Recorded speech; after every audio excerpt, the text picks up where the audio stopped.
Join कर लिया है ब्रिगेडियर रिटायर्ड बाबर अलाउद्दीन साहब ने। बाबर साहब, आप क्या समझते हैं, क्या आलमी रहनुमाओं की इस तमाम तर सूरत हाल के बाद जो है, क्या भारत के साथ जो पॉलिसी है उनकी वो बदलेगी, उसमें तब्दीली आएगी, जैसा कि सैयद मोहम्मद अली साहब फरमा रहे थे? पॉलिसी तो शायद फौरी ना बदले, बिकॉज पॉलिसी इस तरीके से बदलती भी नहीं है। पॉलिसी के साथ और बहुत सारे रिलेटेड इश्यूज होते हैं, क्योंकि सबसे बड़े आजकल लिंकेज इन चीज़ों का इक्तिसादी लिंकेज है। हिंदुस्तान ज़ाहिर है दुनिया का बड़ा मुल्क है, बट डेफिनेटली ये भी नहीं हो सकता कि उसी तरीके से काम चलता रहे। अभी जब एक मुल्क का वज़ीर आज़म अपनी पार्लियामेंट से खिताब करते हुए ये कह रहा है कि हिंदुस्तान की गवर्नमेंट और उसकी सीक्रेट एजेंसी कनाडा के एक नेशनल के कत्ल में बराह रास्त मुलव्वस है, जो छोटी बात नहीं है। ये बात किसी आम शख्स ने नहीं की, किसी अखबार ने रिपोर्ट नहीं की या पाकिस्तान ने नहीं की, जिसकी बात हिंदुस्तान अहमियत नहीं देता। कनाडा का प्राइम मिनिस्टर ये कह रहा है, और वो ये भी कह रहा है कि उसने G20 समिट में हिंदुस्तान के वज़ीर-ए-आज़म से ऑफिशियली ये चीज़ टेकअप भी की है।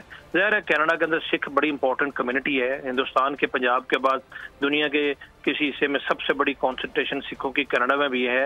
वहाँ की पॉलिटिक्स में एक्टिव है, वहाँ की इकोनॉमिक लाइफ में एक्टिव है, सोशल लाइफ में है, वहाँ के मेंबर पार्लियामेंट हैं सिक्स, वहाँ की कैबिनेट का हिस्सा है। उनको कैनेडियन किसी सूरत इग्नोर नहीं कर सकते। और ये जब उनकी तरफ से ये कहा गया, और उससे पहले अमेरिकन नेशनल सिक्योरिटी के तर्जुमान ने कहा, फिर ज़ाहिर है हिंदुस्तान ने अपनी एक्टिविटी जिस तरह की स्टेट स्पॉन्सर टेररिज्म की कार्रवाइयाँ सिर्फ हिंदुस्तान तक महदूद रखी। कनाडा में भी पहुंच गए हैं, बरतानिया में भी वो ये करते रहे हैं, पाकिस्तान में रहने वाले सिखों के खिलाफ भी वो इस तरह के काम छुप छुपा के माजी में करते रहे हैं। तो अब जब उन्होंने ये किया तो पूरी तरीके से एक्सपोज दुनिया के सामने हो गया, और पाकिस्तान का जो अपना मौक़िफ़ है उसकी ये तायद हो रही है। और इंसिडेंटली इन दिनों में यूनाइटेड नेशन की जनरल असेंबली का एनुअल सेशन भी शुरू हो गया हुआ है, उसमें पाकिस्तान के वज़ीर-ए-आज़म में गए हुए दुनिया जहान के रहनुमा वहाँ पर आए हुए हैं। ऐसे मौके पर कनाडा के प्राइम मिनिस्टर की ये स्टेटमेंट, मुझे पूरा यकीन है कि वहाँ पर भी एक मौजूद बहस होगा और हिंदुस्तान वहाँ पर भी एक्सपोज होगा।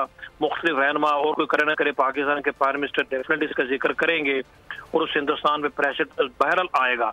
बट जैसे मोहम्मद अली साहब कह रहे थे कि हिंदुस्तान की जो अकलियतों की नस्ल कुशी की पॉलिसी है, या मिनॉरिटीज़ के अलावा जो उनके अपने मुल्क के अंदर ऐसे लोग हैं जो दबे हुए तबकात हैं, ये भी कोई ढकी छुपी बात नहीं है।